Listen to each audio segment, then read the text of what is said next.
আসসালামু আলাইকুম সম্মানিত শিক্ষক মণ্ডলী, আশা করি ভালো আছেন, সুস্থ আছেন। আজকে আমি একটা নতুন ভিডিও নিয়ে আপনাদের সামনে উপস্থিত হয়েছি।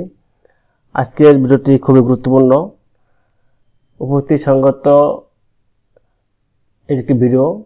এটি একটু খুব গুরুত্বপূর্ণ ভিডিও, সকলের দেখা উচিত। সম্মানিত শিক্ষক মণ্ডলী, উপস্থিতির বিভাগ থেকে অর্থাৎ যারা উদ্যোক্তা কর্মকর্তা রয়েছেন তারা একটি জরুরি বার্তা দিয়েছেন। সেটি শিক্ষার্থী শ্রেণী হালনাগাদ সংক্রান্ত জরুরি নোটিশ। আপনি যদি এই ভিডিওটি দেখেন, শিক্ষার্থী শ্রেণী হালনাগাদ সংক্রান্ত জরুরি যে নোটিশ রয়েছে, এই ভিডিওটি দেখার পর আপনার বিদ্যালয়ের শ্রেণী হালনাগাদের ক্ষেত্রে, আপনার বিদ্যালয়ের শিক্ষার্থী শ্রেণী হালনাগাদের ক্ষেত্রে আপনার আর কোনো সমস্যা থাকবে না। এখানে সকল প্রশ্নের উত্তর আপনি এখান থেকে পেয়ে যাবেন।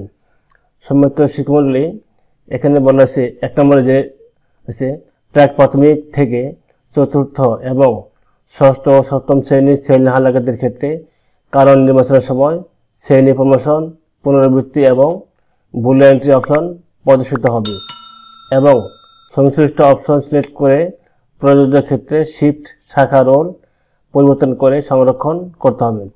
শ্রেণীর প্রমোশনের ক্ষেত্রে শিক্ষার্থীর শ্রেণী স্বয়ংক্রিয়ভাবে চেঞ্জ হবে এবং ফিক্সড রিড অনলি থাকবে। ইউজারগণ চেঞ্জ করতে পারবেন না। পঞ্চম অষ্টম শ্রেণী হালনাগাদের ক্ষেত্রে কারণ নির্বাচনের সময় প্রাথমিক চক্রের সমাপ্তি, পুনরাবৃত্তি এবং বুল এন্ট্রি অপশন প্রদর্শিত হবে এবং সংশ্লিষ্ট অপশন সিলেক্ট করে শুধুমাত্র পুনরাবৃত্তির ক্ষেত্রে শিফট শাখা রোল পরিবর্তন করে সংরক্ষণ করতে হবে। 3. প্রাক প্রাথমিক শ্রেণী শিক্ষার্থীদের হালনাগাদের সময় 2024 শিক্ষাবর্ষে যারা প্রাক প্রাথমিক শ্রেণীতেই অধ্যয়নরত তাদের ক্ষেত্রে কারণ নির্বাচনের সময় পুনরাবৃত্তি অপশন সিলেক্ট করে প্রযোজ্য ক্ষেত্রে শিফট শাখা রোল পরিবর্তন করে সংরক্ষণ করতে হবে। প্রাক প্রাথমিক শ্রেণীর ক্ষেত্রে পুনরাবৃত্তি অপশন সিলেক্ট করে হালনাগাদ করা হলেও তারা উপবৃত্তি পাবে। আমরা জানি যে অন্যান্য ক্লাসে যদি পুনরাবৃত্তি হয় তাহলে সেই ক্ষেত্রে ওই শিক্ষার্থীকে উপবৃত্তি প্রাপ্ত হয় না, কিন্তু প্রাক প্রাথমিকের ক্ষেত্রে একটি ব্যতিক্রম। প্রাক প্রাথমিক শ্রেণীর ক্ষেত্রে পুনরাবৃত্তি অপশন সিলেক্ট করে হালনাগাদ করা হলেও তারা উপবৃত্তি পাবে। নাম্বার 5, শিক্ষার্থীর শ্রেণী হালনাগাদের পরেও শ্রেণী চেঞ্জ করার প্রয়োজন হলে শিক্ষার্থীর শ্রেণী হালনাগাদ পূর্বক অনুমোদন করতে হবে এবং এরপরে ATIO গণের মাধ্যমে শিক্ষার্থী তথ্য আপডেট অপশন থেকে শ্রেণী চেঞ্জ করে নিতে হবে। 6. সকল হালনাগাদকৃত ডাটা অবশ্যই ক্লাস্টারে প্রেরণ করতে হবে এবং ক্লাস্টারে যাচাই বাছাই ও উপজেলায় অনুমোদন করতে হবে। 7. শিক্ষার্থীর শ্রেণী হালনাগাদ অপশনে কোনো ডাটা পেন্ডিং রাখা যাবে না।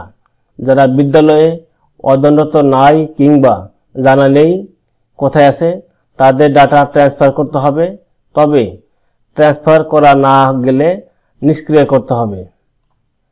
কোনো নিষ্ক্রিয় ডাটা সক্রিয় কিংবা সক্রিয় ডাটা নিষ্ক্রিয় করতে চাইলে প্রথমে শিক্ষার্থী প্রোফাইল অপশনে দেখে নিতে হবে সক্রিয় নিষ্ক্রিয় আছে কিনা। শিক্ষার্থী প্রোফাইল অপশনে অন্তর্বর্তী স্ট্যাটাস থাকলে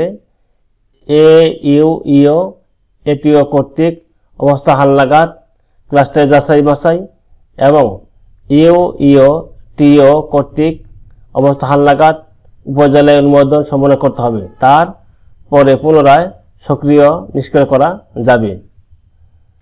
প্রাথমিক চক্রের সমাপ্তি অপশন ও পুনরাবৃত্তি প্রাক প্রাথমিক শ্রেণী বাদে অপশনের শিক্ষার্থীরা প্রাথমিক চক্রের সমাপ্তি অপশন ও পুনরাবৃত্তি অপশনের শিক্ষার্থীরা উপবৃত্তি পাবে না।